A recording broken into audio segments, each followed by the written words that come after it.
வணக்கம் guys, welcome back to our channel trial and success. ரீசெண்டாக நம்மளுக்கு எல்லாருக்குமே டூரிஸ்ட் ஃபேமிலி வந்துரு பயங்கர ஹிட்டு, எங்கே பார்த்தாலும் டாக்கு. அந்த மாதிரி ஒரு பாசிட்டிவான படத்தை வச்சு பயங்கரமாக பண்ணாங்க. ஆனால் எனக்கு அதோட இந்த படம் ஒரு நாட்ச் வந்து சில விஷயங்களை ரொம்பவே பிடிச்சிருந்துரு. ரொம்ப சூப்பரான ஃபேமிலி ட்ராமா. என்ன வந்து பர்டிகுலராக ரொம்ப இம்ப்ரெஸ் பண்ணுச்சு நிறைய விஷயத்தில். அந்த மாதிரியான ஒரு படம் தான் மெட்ராஸ் மேட்னி. நான் இந்த வீடியோவில் எதை பற்றி பார்க்க போனால் ரிவ்யூ கிடையாது. இந்த படம் வந்து 1 வீக் ஆச்சு, நானே லேட்டாக தான் பார்த்தேன். பட் ஸ்டில் ஏன் எல்லாரும் இந்த படம் பார்க்கணும், டூரிஸ்ட் ஃபேமிலியோட இந்த படம் நல்லா இருக்கா அப்படின்னு கேட்குறீங்கன்னா அது எல்லாமே நம்ம வீடியோவில் பார்க்கலாம். பட் ஸ்டில் ஏன்னா இந்த படம் வந்து ஒரு முக்கியமான விஷயத்தை பற்றி பேசுகிறேன், அது எல்லாமே நம்ம வீடியோக்குள்ளே பார்க்கலாம். கண்டிப்பாக இந்த படத்தை பார்க்கணும், இந்த படத்தை பற்றி பேசணும்னு வீடியோ பண்ணா பண்ணுறோமே. நீங்கள் எங்கள் சேனலுக்கு ஃபஸ்ட் டைம் வந்தால் மறக்காமல் எங்கள் ட்ரையல் அண்ட் சக்ஸஸ் சேனலுக்கு சப்ஸ்கிரைப் பண்ணுங்கள். இந்த மாதிரி கண்டென்ட்ஸ் நிறையா வந்துகிட்டே இருக்குது. வாங்க நம்ம ஸ்ட்ரைட்டாகவே வீடியோக்குள்ளே போகலாம்.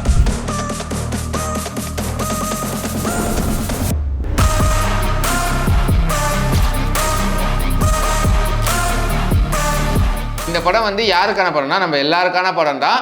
நம்ம எல்லாரும் ஈஸியாக கனெக்ட் பண்ணுற ஒரு படமாக தான் நான் பார்க்குறேன். ரொம்ப எதையுமே வந்து சில படம்லாம் ஓவர் ட்ராமாட்டிக் பண்ணுவோம், சில படம் வந்து அண்டர் ட்ராமாட்டிக் பண்ணுவோம், ஓவராக எமோஷன் பேரில் வந்து கிரிஞ்சு இருக்கும், இல்லை எமோஷன் பேரில் வந்து ரொம்ப ரெக்ரெசிவாக இருக்கும். ரீசெண்டாக ஒரு படம் கூட வந்துரு, அது ஹிட்டு தான். பட் எனக்கு வந்து பர்சனலாக அந்த படம் பிடிக்கல. அந்த மாதிரி எதுவுமே கிடையாது. ரொம்ப லைட்டான படம் வந்து ஒரே ஸ்கேலெல்லாம் ட்ராவல் ஆகும். அங்கங்கே ஒரு பீக் பாயிண்ட் வந்து ஆடியன்ஸை புல் பண்ணுற ஒரு அட்ராக்டிவ் விஷயம் அங்கே இருக்குது. அதே மாதிரி எங்கேயுமே பாசத்தை ஓவராகவும் புரியல, ரொம்ப லைட்டாக தான் வச்சுட்டு அட் எண்ட் ஆஃப் தி டே நம்ம படம் முடிச்சுட்டு போகும்போது அந்த இம்பாக்ட் இருக்கும். ஆனால் அந்த இம்பாக்ட் வந்து ரொம்ப பாசிட்டிவான வேலை இருக்குது. அது எனக்கு ரொம்ப இந்த படத்தில் பிடிச்சிருந்தது. இந்த படத்தோட ஸ்டோரி நம்ம ஃபுல்லாக பார்க்குறதுக்கு இந்த படத்தோட ஸ்டோரி என்னன்னா, ஆக்சுவலாக சத்யராஜ் வந்து ஒரு ரைட்டர். அவர் வந்து சயின்ஸ் ஃபிக்ஷன் தான் எழுதுவார். அங்கே வந்து அவர் தங்கியிருக்க லாட்ஜில் வந்து ஒரு பொண்ணு சொல்கிறாங்க, எவ்வாறு சயின்ஸ் ஃபிக்ஷனே பண்ணுறீங்க, சாதா மக்களுக்கான கடை பண்ண மாட்டீங்க அப்படின்னு கேட்கும்போது, இந்த சென்னையில் சாதா மக்களா, இந்த சாதா மக்கள் என்ன பண்ணிடுவாங்க, இந்த மிடில் கிளாஸ் மக்கள் என்ன பண்ணுறாங்க, ரொம்ப போரிங் அப்படின்னு சொல்லி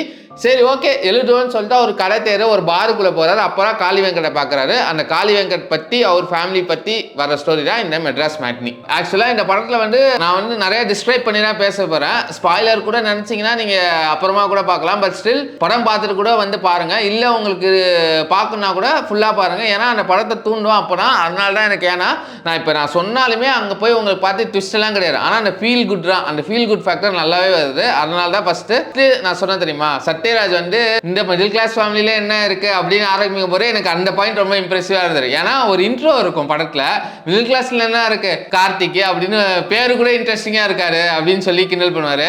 ஈவன் நாய் பேரு கூட பாத்தீங்கன்னா ப்ரௌனி, ஒயிட்டி அப்படின்னா வைப்பாங்க. ரொம்ப போரிங்கான மிடில் கிளாஸ் அப்படின்னா சொல்லி நம்மள ஒரு பயங்கரமான இது கொண்டு வர்றாரு சத்யராஜ். பட் மோஸ்ட் நல்ல ஸ்டோரிஸ், நல்ல ஃபீல் குட் ஸ்டோரிஸ் வந்து மிடில் கிளாஸ் கிட்ட தான் இருக்கு. அது ஏன் நான் லாஸ்ட்ல கூட சொல்றேன். அங்கே ஆரம்பித்த படம் ஸ்டார்டிங்கில் வந்து என்னன்னா ஒரு விஷயமும் புதுசாக இருக்குது. ஏன்னா ஒரு ஃபீல் குட் சேனலில் ஒரு ஃப்ளாட்டாக போகணும்னு சொன்னேன், சீன்ஸ் ஃப்ளாட்டாக தான் போடுறது. பட் டெக்னாலஜியாக நிறையா இம்ப்ரெசிவ் புல் இருக்குது. ஏன்னா ஃபஸ்ட்டு ஒரு இடத்துல வந்து முட்டை ரோசை ஊட்டுவாங்க. முட்டை ரோசை ஊட்டும் போது நம்மளுக்கு சாப்பிடணும் போல இருக்குது. ஏன்னா அந்த மாதிரியான கேமரா ஒர்க், ஃப்ரேம்ஸ் பயங்கரமாக இருந்தது. அதுக்கான எடிட்டிங் பேட்டர்ன், சவுண்ட் மிக்சிங், இந்த மூணுமே இந்த படத்தில் வந்து வேற லெவலில் விளையாண்டுருக்காங்கன்னு சொல்ல முடியும். அதே மாதிரி கேரக்டர் ரைட்டிங். ஃபார் எக்ஸாம்பிள் ஒரு இடத்துல வந்து ஒரு சின்ன கேரக்டர் தான், மேபி ஒரு நிமிஷம் கூட வந்திருக்காருன்னு எனக்கு ஒரு ஃபீல் இருக்கு. ஸ்கூல்ல வந்து கேன்டீன் வச்சிருப்பாங்க, ஒரு அம்மா ஒரு மூஞ்சி வச்சுட்டு சுள்ளுன்னு ஒரு மூஞ்சி வச்சிருப்பாங்க. அவங்க கூட நம்ம மூஞ்சி ரெஜிஸ்டர் பண்றாங்க. ஆக்சுவலா இந்த படத்தோட மிகப்பெரிய ப்ளஸ் பாயிண்ட் என்ன தெரியுமா, ஒருத்தன் 50 செகண்டுக்கு வந்தாலும் நம்மளுக்கு ஞாபகம் இருக்கும், படம் ஃபுல்லா வர்றதும் அவன் ஞாபகம் இருக்கும். ஞாபகம் மட்டும் இருக்காரு, அவன் கேரக்டர் பேரு ஞாபகம் இருக்கும். ஏன்னா அந்த மாதிரியான டெப்தான கேரக்டர் ரைட்டிங் நான் இந்த படத்துல நான் ஃபீல் பண்ணேன். இது ஒரு சாலிட் எக்ஸாம்பிள் தான். இந்த மாதிரி நிறைய சீக்வன்ஸ் இருக்கு. அதே மாதிரி வினோட்னு ஒரு கேரக்டர் இருக்கு. ஒரு சின்ன வயசுல வந்து ஒரு இன்ட்ரோ இருக்கும், அப்புறம் பெருசா வந்து ஒரு சீன் வரும், அதுவுமே பயங்கரம் இருக்கும். அரசியல் வரையா ராமர் வர்றாரு, அது ஒரு பயங்கர சீக்வன்ஸ். பச்சோண்டி ஒரு கேரக்டர்ல ஒருத்தங்க வராங்க, அவங்க கேரக்டர் எல்லாமே செம்ம இன்ட்ரெஸ்டிங்கா இருக்கும். அதான் நான் சொன்னேன், இன்ட்ரோலே நம்மளை வந்து நல்லா புல் பண்ண வச்சிருவாரு. ஆனா அதை தாண்டி படம் வந்து நல்ல ஃபீல் குட் ஜானர் வந்து பயங்கரமாக இருக்கும். ஆக்சுவலாக ப்ரெசென்ட் பண்ண விட எனக்கு ரொம்ப அட்ராக்ட் பண்ணுச்சு. ஒரு ஃபேமிலி மெம்பருக்கும் அவங்களுக்கான பேக் ஸ்டோரி வைக்கும்போது அவங்க அம்மாவுக்கு மட்டும் ஸ்டோரியே இருக்காது. ஏன்னா அவங்க அம்மா எதுவுமே பண்ணுறதில்ல, இருக்கும். பட் அவங்க இல்லை என்ன சொல்லுவாங்கன்னா, அவங்களுக்கு பெருசாக இருக்காது. எல்லாருக்குமே ஒரு கடலில் வந்து இப்போ இப்படி இருக்காங்க, அப்போ அப்படி இருக்காங்க, இப்போ இப்படி இருக்காங்க, அப்போ அப்படி இருக்கான்னு காட்டுவாங்க. கடைசியில் அவங்க அம்மாவுக்கு மட்டும் ஒரு ஃப்ரேம் இருக்கும், நீங்களே போய் பாருங்கள்.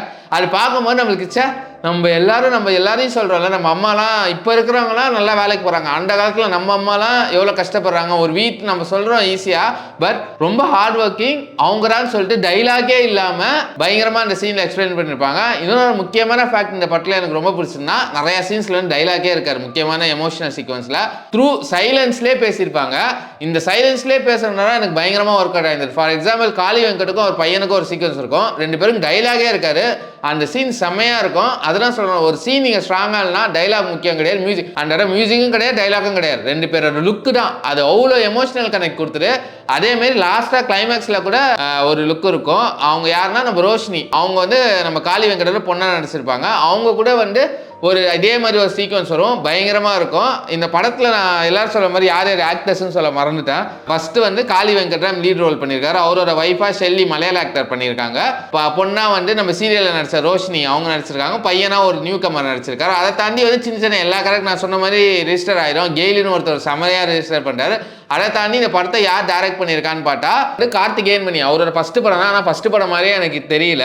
அதே மாதிரி சினிமாட்டோகிராஃபர் நான் சொன்னல இந்த ஃபர்ஸ்ட் முட்டடோசா கான்செப்ட், அதுவே நம்மள வந்து சினிமாட்டோகிராஃபர் பயங்கரமா இது பண்றாரு. அவர் யாருன்னா ஆனந்த், அவருமே நியூ கமரா, எல்லாருமே நியூ கமர் தான். மியூசிக் டைரக்டர் வந்து ஆல்ரெடி தெலுங்குல ஒர்க் பண்ணிருக்காரு, தமிழ்ல இதான் ஃபர்ஸ்ட் படம்னு நினைக்கிறேன். அவர் பேர் வந்து பாலசாரங்கன்னு. ஆக்சுவலா எல்லாரும் டெக்னாலஜியா இங்க மென்ஷன் பண்ணா அவ்வளோ ஒர்க் இருக்கு. ஈவன் மியூசிக் கூட செமையா பண்ணியிருப்பாரு. அந்த படத்துக்கு என்ன தேவையோ பயங்கரமா பில்லர் மாதிரி அந்த மியூசிக்கும் சினிமாட்டோகிராஃபியும் இருந்துரு. படத்துல 3 பாட்டுமே நல்லா இருக்கு. ஆக்சுவலா 3 பாட்டுமே ஒரு எக்ஸ்பீரியன்ஸ் கைகள் பாடியிருக்காங்க. அவங்க யாருன்னா வடிவேலு, எஸ்பிபி சரண், கடைசி இன்னொரு பாட்டு வந்து விஜய் யேசுதாஸ் பாடியிருக்காரு. 3 பாட்டுமே சூப்பராக இருக்கு. அதே மாதிரி பேக்ரவுண்ட் ஸ்கோரும் பயங்கரமாக போட்டிருக்காரு. அந்த படத்துக்கு என்ன தேவையோ அதை பயங்கரமாக போட்டிருக்காரு. எந்த இடத்துல முக்கியமாக சைலன்ஸ் வேணுமோ அந்த இடத்துல சைலன்ஸ் வந்து போட்டிருக்காரு. அந்த இப்போ இருக்கிற மியூசிக் டைரக்டர் யாருமே அது பண்ணுறதில்ல. இவர் நல்லா மெச்சூரிட்டியாக பண்ணாரு, எனக்கு ரொம்ப பிடிச்சிருந்தது. அதே மாதிரி எடிட்டிங்குமே நல்லா இருந்தது. அந்த இனிஷியல் புல் வந்து படத்தில் வந்து எடிட்டிங் தான் கொண்டு வந்துச்சுன்னு எனக்கு ஒரு ஃபீல் இருந்தது. இந்த படம் எனக்கு பார்க்கும்போது என்னன்னா ஒரு 2 படம் ஞாபகம் வந்துரு. ஃபர்ஸ்ட் வந்து இந்த படத்தோட ஸ்டோரி ஸ்க்ரீன் பிளே பேட்டர்ன் வந்து எனக்கு மலையாளத்தில் ஹோம் படம் ஞாபகம் வந்துச்சு. ரீசெண்டாக கூட சேரன் கூட ஒரு பேஜில் சொல்லுவார், இந்த ஹோம் மாதிரி படம்லாம் இப்போ தமிழில் வரும்னு. எனக்கு தெரிஞ்சு நம்ம தமிழில் மலையாளத்தான ஹோமை வந்து நான் இதெல்லாம் நான் சொல்லுவேன். அந்த மாதிரி நான் ரெக்கக்னைஸ் பண்ணுறேன், கண்டிப்பாக திசை ஓட்டுறேன். அதே மாதிரி இந்த ஸ்க்ரீன் பிளே பேட்டர்னோட technology pattern, screen cuts, inter cuts, focus, ஒரு கேரக்டர் மேலே நம்மளை ரிமெம்பர் பண்ணுறது, சின்ன நேரம், அது எல்லாமே எனக்கு அருவி படத்தை ஞாபகப்படுத்துது. ஏன்னா அருவி படமே அதான் பண்ணாங்க. ஒரு சின்ன கேரக்டர்னாலும் நம்ம மூஞ்சில் வந்து ரிஜிஸ்டர் பண்ணியிருப்பாங்க, எல்லாமே புதுமுகம். அதையும் தாண்டி பண்ணுறாங்கன்னா அதுக்கான ஒர்த்து வந்து இந்த படம் தான். அதை தாண்டி பர்ஃபார்மன்ஸாக எல்லாருமே பிரிச்சுட்டாங்க. காளி வெங்கட்டுக்கு ஒரு லைஃப் டைம் ரோல் தான், அவார்டு கண்டிப்பாக கிடைக்கணும்னு நான் நம்புகிறேன். அதை தாண்டி வந்து இந்த படத்தில் மேஜராக எனக்கு பர்சனலாக இருந்ததுன்னா ஃபேமிலி ட்ராமாவில் எப்போ பார்த்தாலும் அழுகாட்சி தான் இருக்கும். அழுகாட்சி இல்லாமல் ஒரு ஃபீல் குட் புண்ணது எனக்கு ரொம்ப பிடிச்சது. அதே மாதிரி எங்கே வந்து ஹை மீட்டர் லைட்டாக தொடணும் அப்படின்னு இருக்கும். அதே மாதிரி எண்டில் வந்து ஓவராக எக்ஸாஜரேட் பண்ணாமல் அப்படியே லைட் ஆர்டராக பண்ணிட்டு எனக்கு அந்த பாயிண்ட்லாம் ரொம்ப பிடிச்சது. எனக்கு பயங்கரமாக கனெக்ட் ஆச்சு. நான் ரீசெண்டாக ஒரு படம் பார்த்து என் கிரெடிட்ஸ் வரைக்கும் நான் பார்த்துட்டு எல்லாரும் ஒர்க் பண்ணுறாங்க எல்லாரும் நோட் பண்ண ஒரு படமாக தான் எனக்கு ஒரு ஃபீல் இருந்தது. என்ன ரொம்ப சாட்டிஸ்ஃபை பண்ண படம். நான் ஃபஸ்ட்டே சொன்ன மாதிரி டூரிஸ்ட் ஃபேமிலியால் ஒர்க் சூப்பராக இருக்குங்கன்னா என்ன கேட்டால் சில பாயிண்ட்ஸ்லாம் பயங்கரமாக ஒர்க் அவுட் ஆகிடுது. ஃபார் எக்ஸாம்பிள் வந்து எமோஷனல் சீக்வன்ஸ், அங்கே டூரிஸ்ட் ஃபேமிலியில் நம்ம என்னன்னா சொன்னாலுமே சில அப்போ நம்ம பேசலை, பட் சில எமோஷனல் ஓவர் டூ லைட்டாக இருந்தது, ஓகேவா? ஆனால் இங்கே எங்கேயுமே இல்லை. அதே மாதிரி ரொம்ப ரியலிஸ்டிக்காக இருந்தது. இது டூரிஸ்ட் ஃபேமிலியில் நீங்கள் இந்த மாதிரி மனுஷங்களாம் பார்ப்பீங்களான்னு கேட்டிங்கன்னா உலகத்தில் அப்படி பார்த்தா சசிகுமார் அயோத்தி படமும் டூரிஸ்ட் ஃபேமிலி ரெண்டுமே இப்படி நல்லா இருக்கும். ஆனால் அப்படி இருக்காங்களான்னு கேட்டால் அது வந்து மிகப்பெரிய கொஸ்டின் மார்க் தான். ஆனால் இந்த படம் வந்து ரொம்ப ரியலிஸ்டிக்கான படம். ஈஸியாக நம்ம ஃபேமிலியில் நம்ம ஒரு மிடில் கிளாஸாக இருந்தீங்கன்னா கண்டிப்பாக உங்களுக்கு ஏதாவது ஒரு 1-2 சீக்வன்ஸ்லையாச்சும் மினிமம் சொல்கிறேன், 1-2 சீக்வன்ஸ்லேயே உங்களை வந்து கனெக்ட் பண்ணும். எனக்கெல்லாம் பயங்கரமாக படம் ஃபுல்லாக கனெக்ட் ஆகிடுச்சு. ஏன்னா எனக்கு ஃபேமிலியாக லைக் அது அவ்வளோ அளவு கனெக்டிங்கான ஒரு படம் தான். கண்டிப்பாக மிஸ் பண்ணாமல் பாருங்கள். தியேட்டர்ஸில் இந்த வாரம் மேஜர் ரிலீஸ் கிடையாது. தக் லைஃப்மே நல்லா இல்லை. இந்த படம் வந்து ஓடுனா ரொம்ப நல்லா இருக்கும். ஆனால் நிறைய பேர் நான் ஒன்று சொல்கிறேன் இந்த வீடியோவில், நாங்கள் மாதிரி திருப்பி ஷார்ட்ஸ் கட் பண்ணி கூட போடுவோம். ஓடி ரிலீஸ் ஆகிட்டு இந்த படத்தை ஏன்டா ஃப்ளாப் பண்ணீங்க அப்படின்னு சில பேர் வருவாங்க. யாருன்னா அவங்க சொல்கிறவங்கன்னா யாரும் தியேட்டரில் போய் பார்த்துருக்க மாட்டாங்க. ஆனால் எனக்கு ஒரு ஃபீல் இருக்குது, இந்த படம் ஓடிடியில் வந்தால் இன்னும் வைடர் ரேஞ்ச் ஆஃப் ஆடியன்ஸ் வந்து ரீச் ஆகும். அந்த மாதிரியான ஒரு தரமான படம் தான். டைம் கிடைச்சா போய் பாருங்கள். தியேட்டர்ஸ்ல தான் ரிலீஸ் ஆயிருக்கு. ஒரு ஹார்ட் ஃபெல்ட் வீடியோ வர நான் பார்க்குறேன். இது எனக்கு இந்த படம் பிடிச்சிட்டு அதனால் நான் இதை பண்ணணும் அப்படின்னு ஒரு ஃபீல். எனக்கு ரொம்ப பிடிச்ச படத்தில் ஆல் டைம் ஃபேவரட்ல இந்த படம் இருக்கும். இதே மாதிரி வீடியோஸ்க்கு வேணும்னா மறக்காம எங்கள் ட்ரைலன் செக்ஷன் சப்ஸ்கிரைப் பண்ணுங்கள். உங்கள் ஃப்ரெண்ட்ஸ் அண்ட் ஃபேமிலி சர்க்கிளுக்கு ஷேர் பண்ணுங்கள். அப்புறம் எங்களுக்கு நல்லது. ரொம்ப பிடிச்சுன்னா லைக் பண்ணுங்கள். அடுத்த வீடியோவில் பார்க்குற வரைக்கும் பாய்.